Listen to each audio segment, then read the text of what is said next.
Hello, and welcome to the Archives Relit. I'm Cindy, and today we're stepping into one of Edgar Allan Poe's most chilling and unforgettable tales, The Telltale Heart. First published in 1843, this classic short story is a masterpiece of psychological horror, a dark and unsettling glimpse into fear, obsession, guilt, and the fragile line between sanity and madness. Poe remains one of the most influential writers of Gothic fiction and suspense, and this story is one of his best-known works. So, settle in, dim the lights, and listen closely. Here is The Telltale Heart.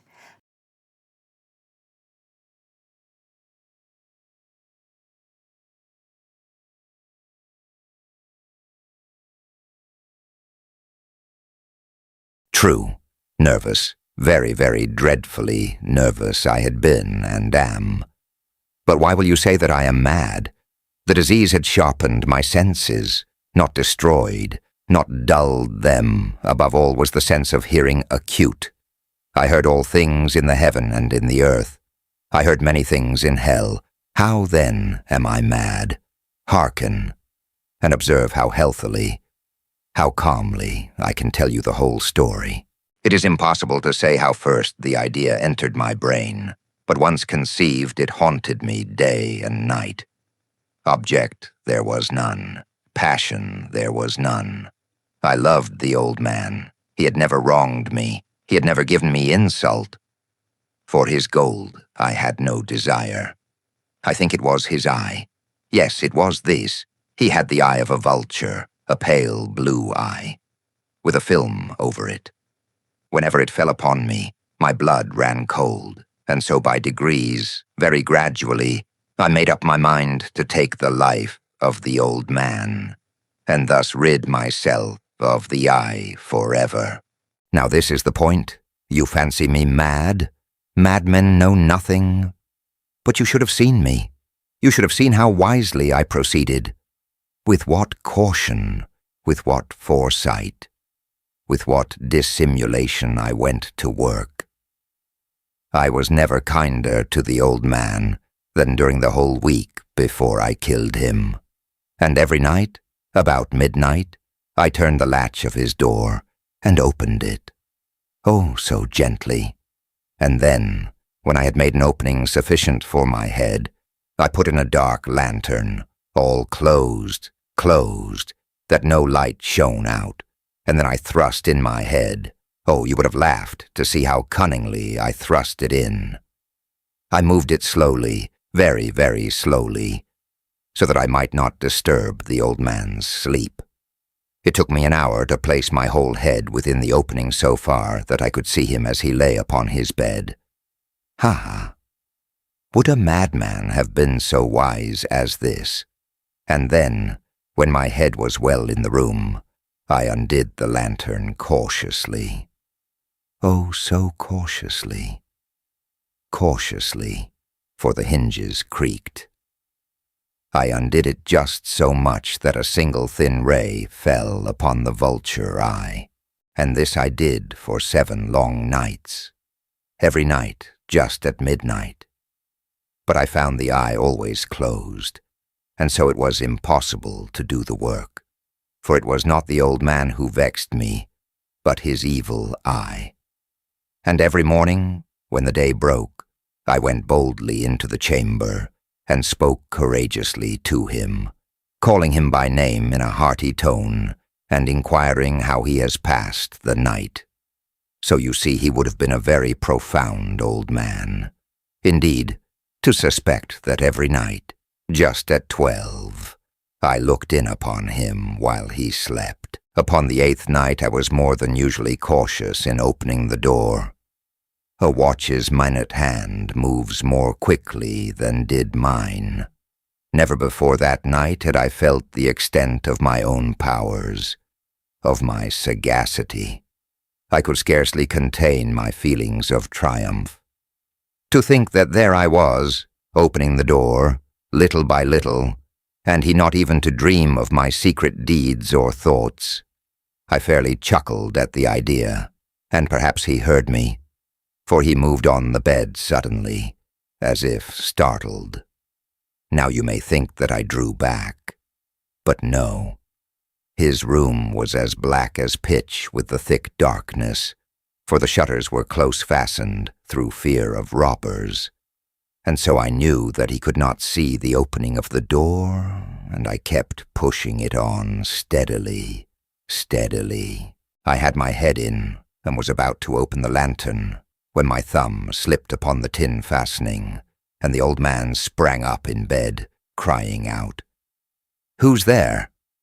I kept quite still and said nothing. For a whole hour I did not move a muscle, and in the meantime I did not hear him lie down. He was still sitting up in the bed, listening, just as I have done, night after night, hearkening to the death watches in the wall. Presently I heard a slight groan, and I knew it was the groan of mortal terror. It was not a groan of pain or of grief. Oh, no. It was the low stifled sound that arises from the bottom of the soul when overcharged with awe. I knew the sound well. Many a night, just at midnight, when all the world slept, it has welled up from my own bosom, deepening with its dreadful echo the terrors that distracted me. I say I knew it well. I knew what the old man felt and pitied him, although I chuckled at heart. I knew that he had been lying awake ever since the first slight noise, when he had turned in the bed. His fears had been ever since growing upon him. He had been trying to fancy them causeless, but could not. He had been saying to himself, "It is nothing but the wind in the chimney. It is only a mouse crossing the floor." Or, "It is merely a cricket which has made a single chirp." Yes, he had been trying to comfort himself with these suppositions. But he had found all in vain, because death, in approaching him, had stalked with his black shadow before him, and enveloped the victim. And it was the mournful influence of the unperceived shadow that caused him to feel, although he neither saw nor heard, to feel the presence of my head within the room. When I had waited a long time, very patiently, without hearing him lie down, I resolved to open a very, very little crevice in the lantern. So I opened it. You cannot imagine how stealthily, until at length a simple dim ray, like the thread of the spider, shot from out the crevice and fell full upon the vulture eye. It was open, wide open, and I grew furious as I gazed upon it. I saw it with perfect distinctness, all a dull blue, with a hideous veil over it that chilled the very marrow in my bones. But I could see nothing else of the old man's face or person, for I had directed the ray as if by instinct, precisely upon the damned spot. And have I not told you that what you mistake for madness is but over-acuteness of the sense? Now I say, there came to my ears a low, dull, quick sound, such as a watch makes when enveloped in cotton. I knew that sound well, too. It was the beating of the old man's heart. It increased my fury, as the beating of a drum stimulates the soldier into courage. But even yet I refrained and kept still. I scarcely breathed. I held the lantern motionless. I tried how steadily I could maintain the ray upon the eye. Meantime the hellish tattoo of the heart increased. It grew quicker and quicker, and louder every instant. The old man's terror must have been extreme. It grew louder, I say, louder every moment. Do you mark me well? I have told you that I am nervous, so I am. And now, at the dead hour of the night, amid the dreadful silence of that old house, so strange a noise as this excited me to uncontrollable terror. Yet for some minutes longer I refrained and stood still. But the beating grew louder. I thought the heart must burst, And now a new anxiety seized me. The sound would be heard by a neighbor. The old man's hour had come. With a loud yell, I threw open the lantern and leaped into the room. He shrieked once only. In an instant I dragged him to the floor and pulled the heavy bed over him. I then smiled gaily to find the deed so far done. But for many minutes the heart beat on with a muffled sound. This, however, did not vex me. It would not be heard through the wall. At length it ceased. The old man was dead. I removed the bed and examined the corpse. Yes, he was stone dead. I placed my hand upon the heart and held it there many minutes. There was no pulsation. He was stone dead. His eye would trouble me no more. If still you think me mad, you will think so no longer when I describe the wise precautions I took for the concealment of the body. The night waned, and I worked hastily, but in silence. First of all, I dismembered the corpse. I cut off the head and the arms and the legs. I then took up 3 planks from the flooring of the chamber and deposited all between the scantlings. I then replaced the boards so cleverly, so cunningly, that no human eye, not even his, could have detected anything wrong. There was nothing to wash out, no stain of any kind, no blood spot whatever. I had been too wary for that. A tub had caught all. Ha! Ha! When I had made an end of these labors, it was 4 o'clock, still dark as midnight. As the bell sounded the hour, there came a knocking at the street door. I went down to open it with a light heart. For what had I now to fear? There entered 3 men who introduced themselves with perfect suavity as officers of the police. A shriek had been heard by a neighbor during the night. Suspicion of foul play had been aroused. Information had been lodged at the police office, and they, the officers, had been deputed to search the premises. I smiled. For what had I to fear? I bade the gentleman welcome. The shriek, I said, was my own in a dream. The old man, I mentioned, was absent in the country. I took my visitors all over the house. I bade them search. Search well. I led them, at length, to his chamber. I showed them his treasures, secure, undisturbed. In the enthusiasm of my confidence, I brought chairs into the room and desired them here to rest from their fatigues, while I myself, in the wild audacity of my perfect triumph, placed my own seat upon the very spot beneath which reposed the corpse of the victim. The officers were satisfied. My manner had convinced them. I was singularly at ease. They sat, and while I answered cheerily, they chatted of familiar things. But ere long I felt myself getting pale and wished them gone. My head ached, and I fancied a ringing in my ears. But still they sat and still chatted. The ringing became more distinct.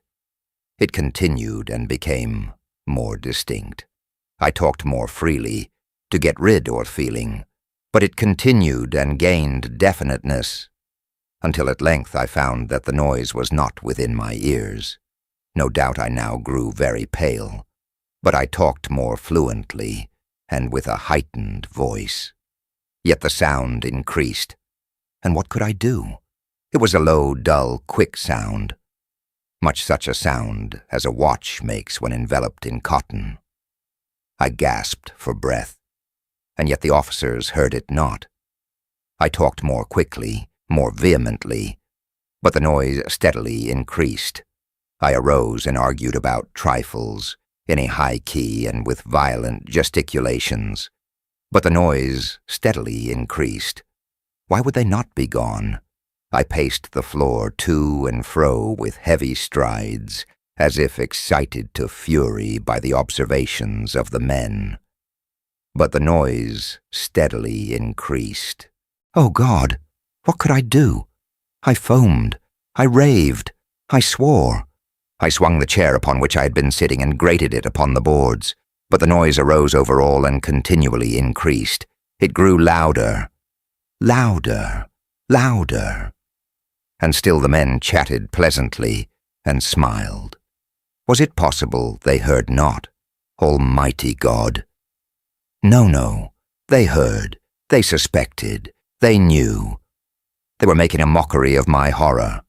This I thought, and this I think. But anything was better than this agony. Anything was more tolerable than this derision. I could bear those hypocritical smiles no longer. I felt that I must scream or die.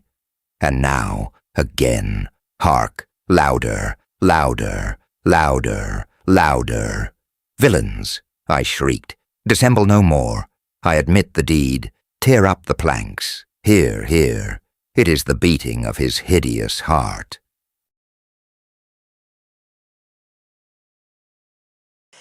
You've been listening to The Telltale Heart by Edgar Allan Poe here on the Archive Relit. I hope you enjoyed the journey into one of the most haunting stories ever written. If you enjoy classic literature, timeless storytelling, and old-fashioned chills, please like this video, subscribe to the channel, and come back for more. You can also check the description for links to more classic works and recommended editions. Thank you for being here. Until next time, this is The Archive Relit.